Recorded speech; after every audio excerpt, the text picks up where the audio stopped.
The Ben Heck Show is brought to you by Element 14, the electronic design community where you can connect and collaborate with top engineers from around the world. Join now at element14.com. Hello and welcome back to the Ben Heck Show. Ben, what do you have there?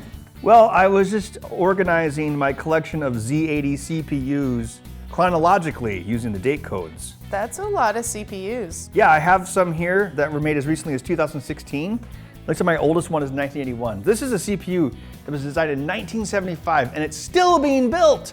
You seem to really like those. Maybe you should build something with one. Well, you know, people do really like those super solder episodes, all the intricate soldering. So what if we made one more Z80 single board computer project? Like we had the Game Brains and we had the ZX Spectrum. There's a guy online, Grant Surley, I found his website. He's got these plans for making really simple single board Z80 basic computers. Yeah. Yeah, I think it might be cool to download one of his designs and wire it up by hand in super solder macro mode. One last super solder episode. I'm gonna pick one of these Z80s to be our lucky contestant, and then we can get started. Amazing hacks. Should we take it for a spin? Inspired designs. Imhotep's priests. Regrettable acting. No one seems to get it. Each week, Element 14's The Ben Heck Show brings you innovative projects using electronics, engineering, and more.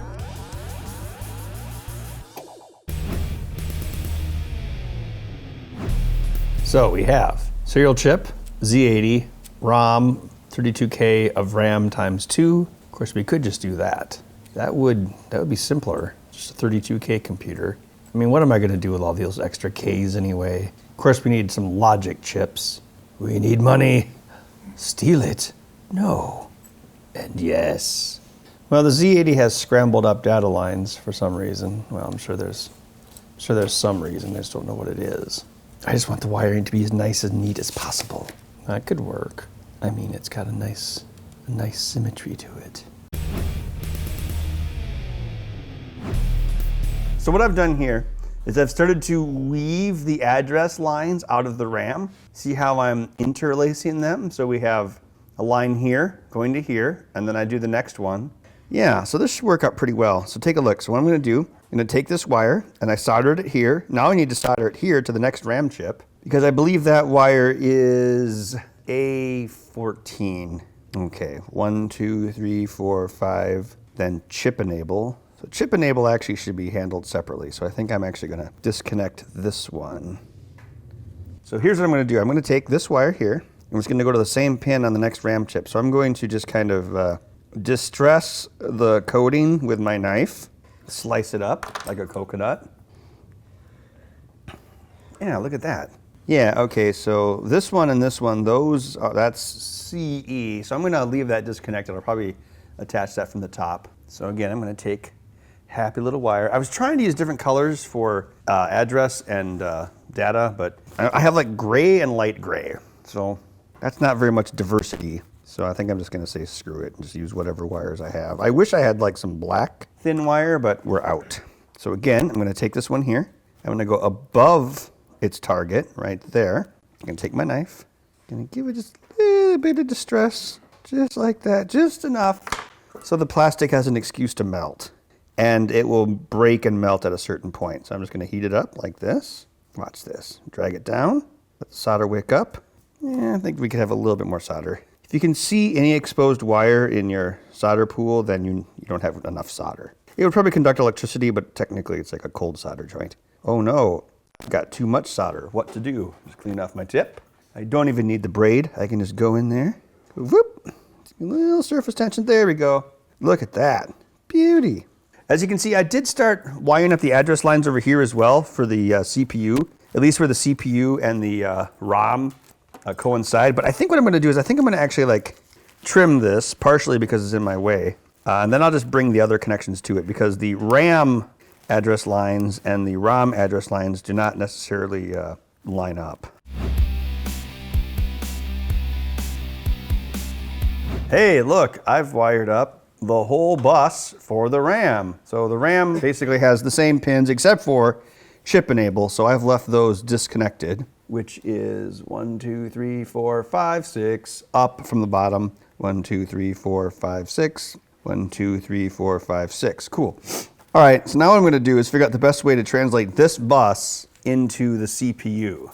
So the Z80 has a scrambled data bus, but I believe I've hooked it up correctly. I hope so. So the scrambled wires are right here. So unfortunately, they're not really in any sequence. Well, hopefully they're in the right sequence, but you know, they don't appear in the right sequence. So 7 down, 1, 2, 3, 4, 5, 6, 7. Hold D4. D4 is 2 up on RAM. Good. 1 down. This is D3 on RAM. 1 down. Good. Next on Z80, D5, which is 1 up on RAM. Good. Next down on Z80, D6, which is 1 up on RAM. Good. 5 volts, skip. Next up, D2, which is going to be here. Good. Next up on Z80, D7, which is going to be 5 up on this side. Good. Next up on Z80, D0, which is here. Good. Finally, D1. All right. I got the scrambled mess all fixed up. Okay, so we have our now non-contiguous data bus here, which I guess I'll have to make recontiguous for the RAM. And then we also have to still add our communication chip, but we'll get to that in a moment. So I'm keeping all the lines long, you know, so I can basically daisy chain everything. Then I've brought out the power and ground from each chip. That way I can lay down the data tracks without having to worry about soldering on a power track later, because that usually takes more power. I think I'm going to switch to a smaller tip just to make things a little bit easier, although I'll have to crank up the power of the iron, because obviously when you have a smaller tip, there's less surface area with which to heat things. Therefore, you need more heat to do comparable amounts of melting. So I'm just going to grab one of these leads here. I'm going to come in and grab the ground plane, which is going to be on the opposite side of 5 volts and 1 pin down. So I'm taking all my grounds down, all my VCC up, or in my perspective right now, it's reverse of that. All right, so now I've escaped the power and ground from the Z80. I should probably also do the same thing for the EEPROM. I'm not going to populate the communication chip until I know where the data and bus lines are going to end up. Basically, you know, I can figure out the best way to orient the chip based off the way data is going to be coming into it. Although it'll probably end up in the same plane as the other chips. Oh, it looks like I have a couple lines up here that I don't actually need. Yeah, because the first, oh yeah, that's A12, so that's not going to be here. So that's A12 and then VPP, so that's also going to be power. So there's a couple extra lines on EEPROMs usually used for, you know, program enable that your programmer's going to use. So when you're actually wiring them into a circuit, you just pull those high, so they're unused. So in this case, we have A7, which on the CPU is 3 down. Yes, that's correct. So we have A0 through A7 as continuous numbering, but then after that, it is not. So I'm just going to remove those. We'll figure that out later. Yeah, so we have these 8 here, 0, 1, 2, 3, 4, 5, 6, 7. Then we have A12 and then VCC. So in this case, VCC program, see how program has a line over it. That means it's active low, which means if we're not programming, we want it to be high. So I'm just going to come in here and, you know, the same thing as I did before. I'm just going to run the power and ground traces right now before I start bridging any wires over, just so we, you know, have the space. So it's always important to think about what order you're soldering things. Stupid magnetized tweezers. I tried to put them through a demagnetizer, it didn't work. All right, so now I have to bring over the data and address lines from the RAM and the Z80 to the EEPROM. I'll eventually put my communication chips over here, but I'm going to wait until, you know, I get these all wired up before I do that. And then the bus decoder chips and the oscillators I'll put down here. Now that we have those two things ported out, now we can bring some wires over. Since I don't think we don't need refresh, but we need M1 and reset, and the other ones are out of the way. Well, at least when we go to the ROM here, it will put the data lines back in order. I should probably just switch to my, you know, I'll do one more solder and then one more solder. We Mid-Easterners speak much very good. All right, I'm going to switch bits. Oh, that's wonderful. Did you write that? No, it was the creature. Oh, yeah. Look how easy that is. All right, now we got to get to D7, which on the EEPROM, I actually like to say EPROM. I know some people say double EEPROM because there's a difference. EPROM is erasable programmable read-only memory. You have to use like a UV light. It has like a little window. EEPROM is electrically erasable programmable read-only memory, and that's, you know, kind of what we call any modern like NAND flash. Basically, you know, you can erase it without using a UV light. But then, like, how do you say it? So some people say double EEPROM, but I like to say EEPROM and EPROM, just to save time, I guess. I also say multimeter, so what do I know? You know what, I don't care, I'm gonna stick with it. So I'm gonna try to run these lines, basically try to avoid the address lines because we need to bring those over still from the RAM. And try to keep these as much in sequence as possible. So we got 1, 2, 3, so 3 would be next. So 3 is 1 down here, so I'm gonna bring this down. So basically I had to crisscross the wires to make it to the Z80. Now I'm having to crisscross them again to uncrisscross them to the memory chip.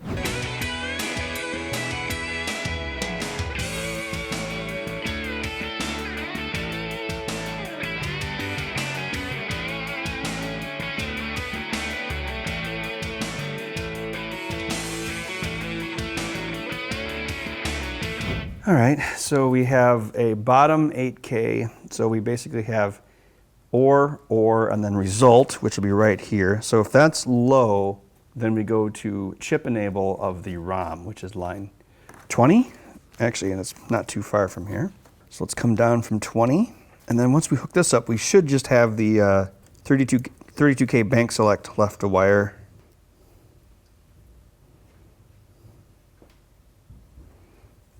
All right, so actually the only one of these we need is A15. So let's see, we'll call this, if RAM and A15, then chip enable upper low, and well, it's technically an else, but it's not. If RAM and A15 low, then chip enable lower. All right, so those are the statements we need to create in logic. So only one of these, actually, I made these extra lines, but they've all done their job. The only thing they have to do is, we just need A15, which is 5 down from the Z80, which is 1, 2, 3, 4, 5. This is 15, whatever it is. Oh, I'm on the wrong side, sorry. Oh, it's the 5th one, okay.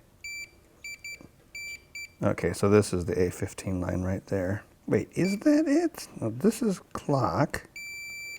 This is A15. Oh, it's that one. Okay, yeah. That's what I thought, because it's slightly darker gray, like a gray alien. We don't need that.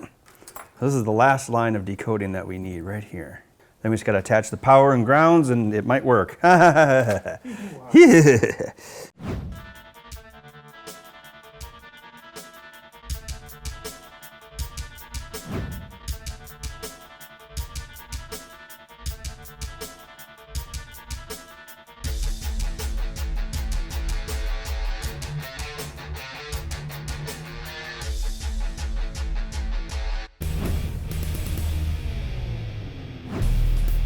All right, I double checked everything and I believe the system is working properly. I have a 5-volt power supply hooked up to it, just a wall wart. Got filter caps across most of the grounds and a large capacitor here to help filter the signal.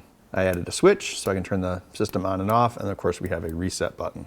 So when you turn the system on, it's not going to be necessarily in the right state. That's why there's a reset button, basically, to get everything into a known state. So it's plugged in. I've got standard FTDI communication cable here.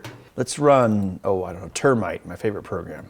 All right, so let's do this. Turn on the board. Hey, we got a message. Z80 SBC, single board computer, by Grant Surley. Thanks, Grant Surley. This is a really fun project to put together. We will give you a link in the comments below. If you take a look right here, there's a control character. See that? 0C, let me look at my handy chart here. NP form feed new page. Okay, so that's basically trying to create a new page. So I think what we need to do actually is use a different program for this. So let's go into Putty. Now, obviously Putty is used for a lot of terminal stuff, but you can also just use it for a serial port. And Putty should respond to the control characters better than that Termite program did. Let's reset again. Yeah, see, now we don't see the character there.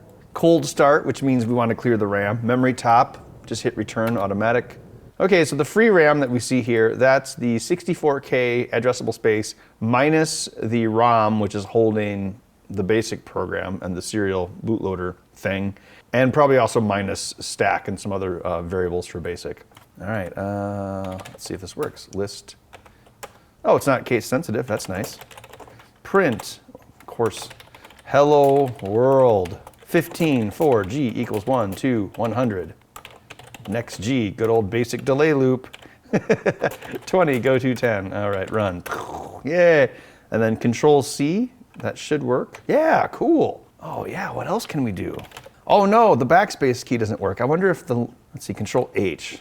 I wonder if that's actually going through the buffer though. Let's try that. I'll type something, LS, I'll go back one space, IST.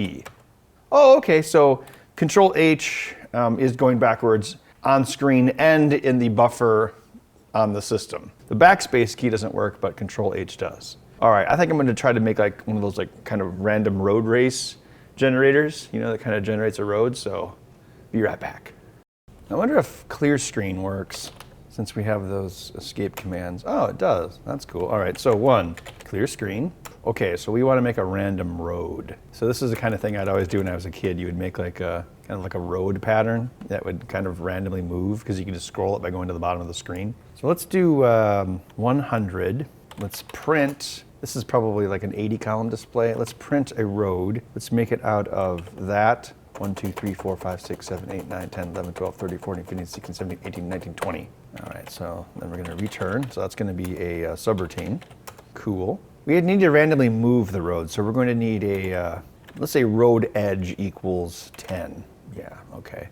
So then let's make a main loop at 20. So let's get a random number. So I'll use G. That was always my favorite when I was a kid. G equals int, because we need to turn whatever we get into a whole number. Int rand 1 times, and then the range. So a random number on an 8-bit computer is always going to be a decimal, or at least in BASIC. It's going to be a decimal. So you have to multiply it by whatever you want the scale to be. So, you know, if I ask for a random number, it's going to be like 0.1166554, right? So if you want a number from 1 to 10, you say int rand 1, which is a random number. The 1 is just a null, times the range. So in this case, if I want a range of 10, I would say multiply by 10. I'm going to try 20. I think we have enough characters for that. And then close the bracket. Let's see where we are. Oh wow, this makes me feel like a kid again. So now we need a road movement randomizer, which I guess would be G. So if G is less than, so we're not going to go 10, I'm going to go about like 5. If G is less than 5, then R equals R minus 1. So the road moves to the left. Actually, we don't want the road to go off the edge. So if G is less than 5 and R is more than 0, then R equals R minus 1. That should work. 40, if G is more than 15 and R is less than, oh well, wait, R is the left-hand side of the road and there's 20 characters plus the sides, so that's 22 characters. Assume 80 column display, that's 58. So let's keep it under 55. So basically, you can move the road left and right as long as it's not at the edge. Okay. So we have the road position, then we have the randomizer, and then we need to make a bunch of blank space and then draw the road. So basically since I assume we don't have a cursor position on this, well you might because Linux has it. Well, whatever. I'll just do this. I'll just pick another thing. For A equals 0 to G, and then we're gonna print blank space and then a semicolon after it, which in BASIC means do not perform a carriage return. Next A. Then we're going to go sub 100 to draw the road itself. And then we're going to repeat by going to 20. Let's see if it works. This road is all over the map. Okay, why is it jumping like that? Oh, I see why. Because in line 50, I went from A0 to G, not A0 to road. So I was drawing numbers to the randomizer, not to the current road position. Oh, how silly of me. How, next? That's a weird word. Man, I haven't programmed in BASIC in a long, long time. Yeah, there we go. Random road. Random road, take me home. Now, I don't think it's random enough. We need this needs to be more like Nuremberg or something, not Highway 1. So let's start road further over to the right. Let's do it like 30. Okay, that should give us, yeah. That's interesting. It's biasing low instead of high. See how it goes that way? That doesn't look too bad. Yeah. Now this Z80 is running at 7 megahertz, which would actually be pretty fast for an 8-bit computer. However, BASIC is an interpreted language, so it's going to be kind of slow. Well, this was a lot of fun, manually soldering an old 8-bit computer using the Z80. Well, Karen, I did it. The final super solder episode of the Ben Heck Show. So much glorious soldering. But yeah, it was a good excuse to do a bunch of intricate soldering because everyone loves to watch intricate soldering for some reason online. So yeah, and it also, yes, turned into a functional Z80 based Microsoft basic computer. Well, if you were going to design your own single board computer, what kind of computer would you build? Tell us about it on the Element 14 community on element14.com/TBHS. You can also go there to read about other upcoming episodes, builds, and special events. We'll see you next time. Well, no. And yes. You will have all the treasures you want, Mr. Van Trapp. All you have to do is give up the nun woman. Failure, the best teacher is. Oh no, many downvotes I get. Felix, I see some circuit boards laying here. The Pocket Beagle I'd recognize, but what's this thing? That is the Pocket Beagle with a Belly Mini attached. It's a ultra low latency audio sampling and sensor kit. Oh, that's pretty cool. So are you gonna build something with it? Yeah, you know, I'm thinking I'd make a drum sequencer. Whoa!